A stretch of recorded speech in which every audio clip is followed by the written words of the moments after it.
చేపలు అయితే ఇంకా స్టార్టింగ్ మార్కెట్ లో మొత్తం ఎక్స్ప్లోర్ చేసి చూపిస్తాను కదా. ఫస్ట్ మన ఛానల్ సబ్స్క్రైబ్ చేయడం వాళ్ళందరూ సబ్స్క్రైబ్ చేసుకోండి, ఎందుకంటే ఇలాంటి అద్భుతమైన వీడియోలు ఎవరు వేయరు, ఇంత డీటెయిల్ గా ప్రాపర్ గా కూడా వేయరు. 15 minutes ఎంత ఉందని కూడా భయపడకండి, చాలా ఇన్ఫర్మేషన్ ఉంటుంది, రకరకాల మీరు జీవితంలో చూడాలని నేను ఫిష్ చేశాను ఇందులోనే.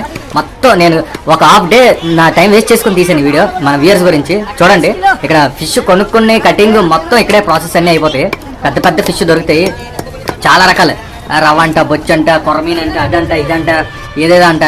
ఇవి చూడండి మళ్ళీ పెద్ద పెద్ద ఫిష్ కూడా ఇలా డ్రెస్సింగ్ చేసి పీసులు లెక్క అమ్మేస్తారు, కేజీ లెక్క. ఇవన్నీ పట్టుకెళ్ళి మీరు ఇంకేం చేయకరా, డైరెక్ట్గా అలా వండుకోవచ్చు, ఫ్రై రోస్ట్ నచ్చిన వాళ్ళు చేసుకోవచ్చు. ఇక్కడ చూడండి ఇదేదో జల్లా ఏదో సంథింగ్ చేపలు రకరకాలు ఉన్నాయి, కొన్ని పేరు కూడా ఏ మట్టగడసలో ఏ ఉన్నాయి. ఇక్కడ ఏంటంటే కేజీ లెక్క మొత్తం మీకు బల్క్లో లాట్లో ఈ ఐస్ బాక్స్లో మొత్తం పార్సల్ చేసి పెద్ద పెద్ద ఎక్కడికెక్కడికో ఎక్స్పోర్ట్ ఇంపోర్ట్ అవుతుంటే అబ్రాడ్ వెళ్ళిపోతాయి, foreign, Russia, Japan, Canada, Kazakhstan, Uzbekistan, ఊపేస్తాన్, ఎక్కడికెక్కడికి వెళ్ళిపోతాయి. సబ్స్క్రైబ్ మై ఛానల్, లైక్ చేయండి, షేర్ చేయండి, కామెంట్ చేయండి, ఫ్రెండ్స్ అందరికీ నా వీడియోస్ అన్ని షేర్ చేయండి ప్లీజ్.